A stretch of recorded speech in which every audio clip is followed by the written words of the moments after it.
मी doctor Shivaji Lakshmibai Bandappa Kalge लोकसभेचा सदस्य म्हणून निवडून आलो असल्याने परमेश्वरास साक्षी ठेवून शपथ घेतो की मी विधीद्वारा स्थापित भारतीय संविधानाप्रती अनन्य श्रद्धा व निष्ठा बाळगीन, भारतीय सार्वभौमत्वाचे आणि भारतीय एकतेचे निर्धाराने रक्षण करीन आणि जे कर्तव्य आता मला प्राप्त होत आहे ते नेकीने पार पाडीन.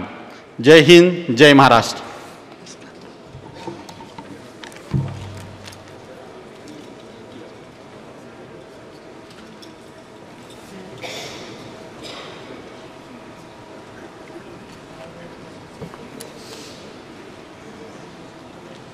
कुमारी प्रणीती सुशील कुमार शिंदे.